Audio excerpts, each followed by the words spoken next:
what's up guys? Welcome back. So I got the car all cleaned up. I never filmed that because I don't know, I guess who wants to see a guy wash a car? But anyway, I kind of got an outside and somewhat under the hood baseline going on here. So here is where I'm starting and what I'm dealing with. So I mean, ultimately the paint's good, but it's a little worse for wear. Actually, the paint itself isn't, but it's just got some war wounds. So I've got a buddy that he's pretty dangerous with a polisher, and I'm gonna get him to have a look at it. So that's that about that. Now, original headlights. These have definitely seen a better day. The outside of them's pretty rough, but I also had a good buddy reach out to me on Instagram and give me the whole sand clear coat down low. So I'm gonna start there, try and save these headlights if I can.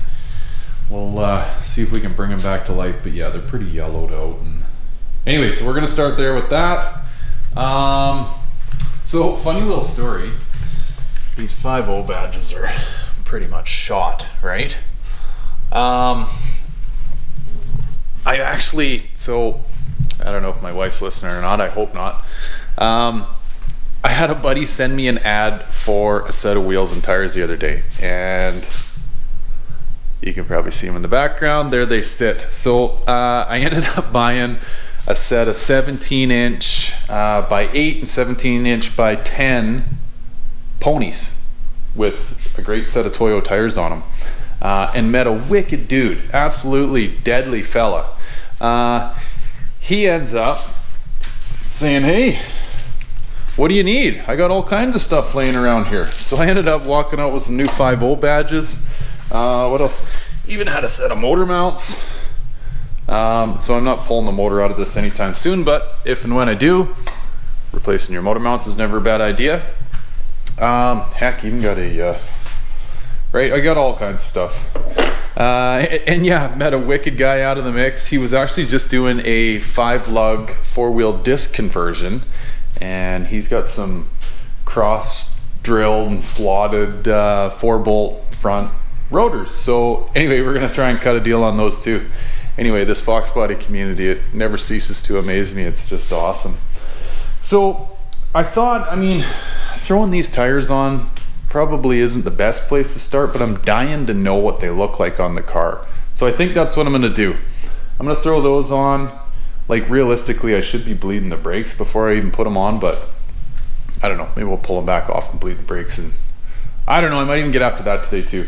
And then I think, oh, I cleaned under the hood too. I should show you guys that. So it needs a, I mean, it was just a high level detail, but yeah, it cleaned up pretty good. I got to get in there with a vacuum actually.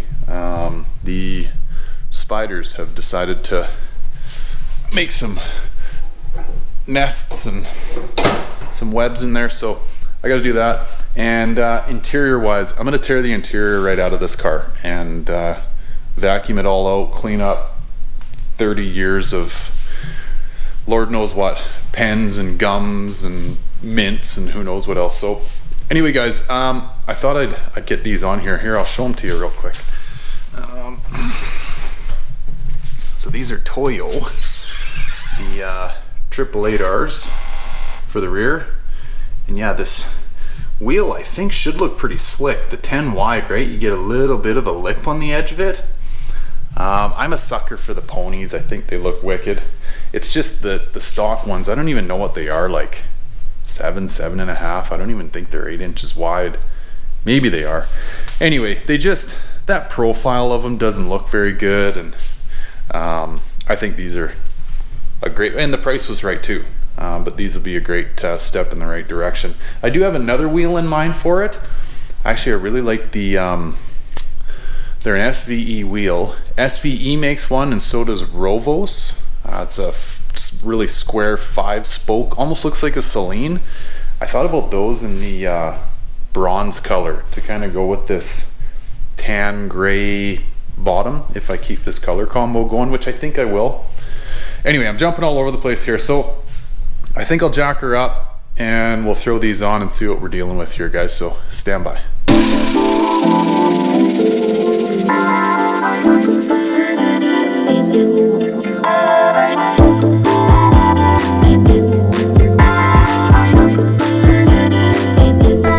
Alright guys, so just me being me, I figured I'd maybe pop the dust cap off of this hub and have a look inside. And anyway, it's pretty filthy. I figure, shoot, you know, while I'm here I might just pop the brake off and pull this rotor off and re-grease this bearing, have a quick look at it while it's off. So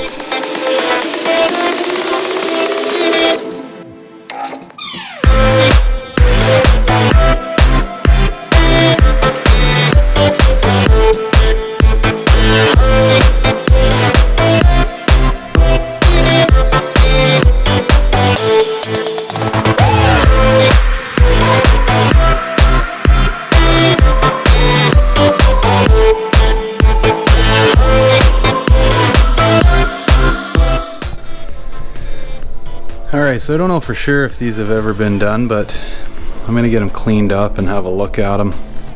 Parts these cheap are usually worth replacing, but anyway, I'll run them through the Varsol and see how they look. Spindle looks fine.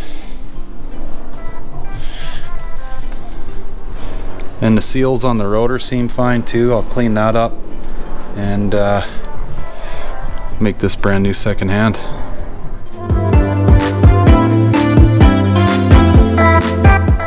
Okay guys, here's the outer bearing. I got to cleaning it and I thought, you know what, for the price of it, I'm just gonna buy new bearings and seals. So pulled it apart, got all the grease out. The inner bearing was filthy and I thought, yeah, for the price of it, let's do it.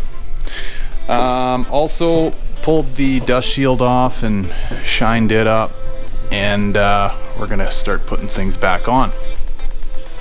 Okay, now some of you may be asking yourselves, why are you going to all this trouble and not just replacing these parts with new, better, more modern parts? Well, the reason being is this car has not been inspected yet, and being that it's from out of country, I don't want to take any chances. So I'd rather have this thing back together in as close to stock format as possible so that I don't have any hiccups, right? The last thing I need is to go and pay whatever it is, 130, 140 bucks to have it inspected, just to find out that, I don't know, the mechanic wants to be a dink on that particular day or whatever, right? So anyway, and this is all kind of cheap fun and good insurance. So that's the story about that. So anyway, I'm gonna pack these bearings. I'll give you guys a quick little speed tutorial on how to do that. I'm pretty sure everybody knows how to pack a bearing, and we'll start bolting this thing back together, and then finally get the wheels and tires on here and see how she looks.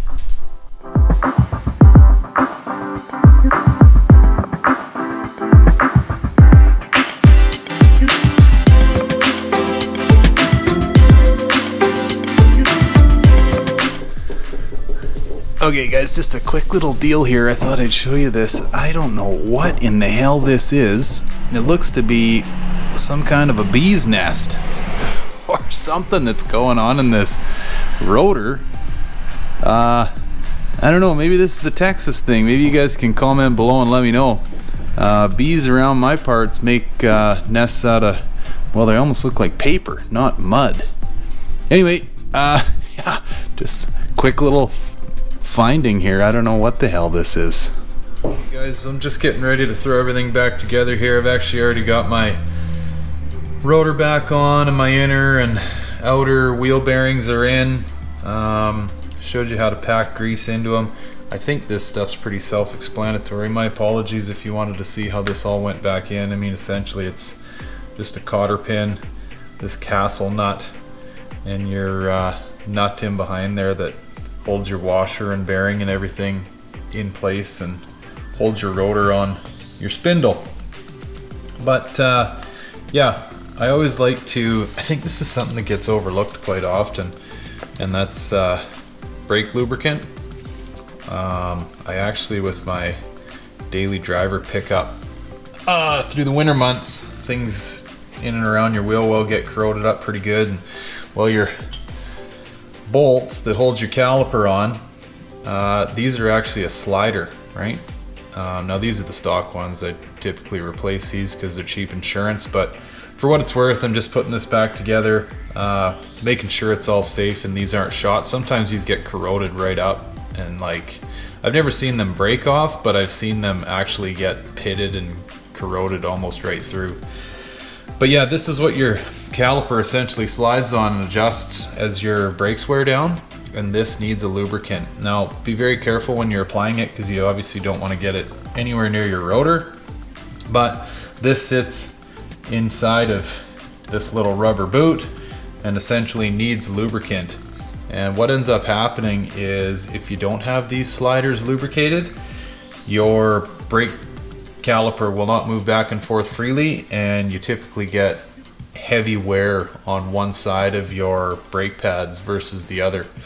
So anyway, not a bad thing to do. Pull these out once or twice a year and throw some good quality brake lubricant on them. Heck, even any brake lubricant for that matter.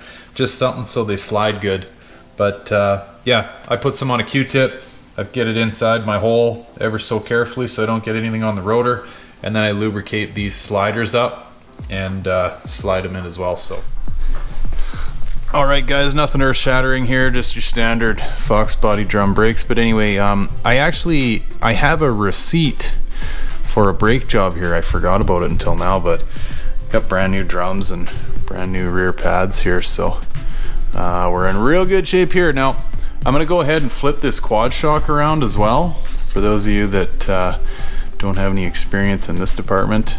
This gains you some tire clearance room. So I'm gonna flip that guy around and gain a little bit more room for these wider boots, and then we'll get these tires bolted up. Right, okay, here's the verdict, guys. So here I've just got one of the new front 17-inch ponies on there, and I've still got the stock one on the back. Now over on this side, I've flipped both over to the 17-inch ponies. Geez, that rear, I don't know if you guys can get it as good as I can from here, but sure looks good on there. Heck of a lot better stance than the stock look. Give you a quick little reminder. And now, I'm sorry guys, like, I want to put this thing on the ground and give you a better view of it, but I haven't bled the brakes yet, and I've got to get this steering rack out. And anyway, yeah, it's a bit of a run around to try to get this thing up in the air, right, as any of you Fox owners know. So yeah, these turned out quite well. Now I'm gonna crawl under here and show you where my clearance issues are, because I actually do have some clearance issues. Okay guys, so do my best to show you here. Here's the front side of the tire. I'm good, right? I don't know what you'd call that. Almost an inch worth of clearance. So now this is a 275 wide on a 10-inch wide wheel. Nothing changed, right? As all of you know that have been following along, this is stock height, stock Fox length axles, stock everything. Now I'll just roll onto the other side and show you what I'm dealing with there. Alright guys, sorry it's a little difficult to give you a good angle here, but I've got no clearance issues up here. Again, probably about 3/4 of an inch to an inch from inside a tire to wheel well. But check this out. My quad shock, even though I flipped it like I showed you I was gonna, rubs on the inside of the wheel. I think you can see that there. So, long story short, if I want to run these wheels, we're not running quad shocks. Okay guys, so in closing, sorry that was a video that somewhat bounced all over the place, but you know what? I guess this is one of the things I talk about quite often. It's the rabbit holes, right? So yesterday, you can tell I'm dressed different, right? I decided I'm going to flip some wheels over, and then I get in, I get looking, I'm like, well, wheels off, I'm in the air, why don't I check the wheel bearings? Change those out, cheap insurance. New set of bearings is like $8 a bearing or something. 8 for the inner, and or no, 8 for the outer and 10 or 11 for the inner. So anyway, new bearings in. Now that's out of my brain. I think I mentioned earlier, but I got an airbag light I got to deal with. Horn's not working. Those are two probably pretty close to automatic fails. The front rack, the steering rack is like shot. The fluid just runs right out of it. So anyway, I got to put a new rack in it, and I'm gonna give it a quick tune-up. If you guys are interested in watching a tune-up video, maybe let me know. I don't know how interesting something like that is, right? Plugs, wires, cap, rotor, fuel filter, stuff of that nature. Let me know and I'll video it, I guess, for you. But I think that's where I'll cut this one off for you guys. So upcoming events, I'm gonna tear the interior out of this thing and go through it all. Most likely gonna hang the carpet on a wall, pressure wash it, just give it a real good brand new lick and a promise, and all kinds of stuff. I gotta adjust the top, and actually a good buddy of mine reached out, well, we've become good buddies, reached out and actually provided me with the Ford manual for adjusting a convertible top. Like, thank you, my friend. I don't know if he wants me to mention his name on here or not, so I'll leave that out. But anyway, thanks, buddy. Can't tell you enough how much I appreciate that. So I've got to adjust the top, get it inspected, and then the real fun begins, right? We can really dig into this car and get it ready for Mama Bear. So thanks for watching, guys. As always, I love you all. I appreciate your comments and all your views and stuff. You guys are the ones that are keeping me doing this. I mean, heck, it's a lot easier to do these projects if you don't have to take time and film it and show things and whatever. So as long as you guys are watching, I'll keep doing it. So thanks a lot for all your love and support. Anyway, till next time, guys, take care. Bye for now.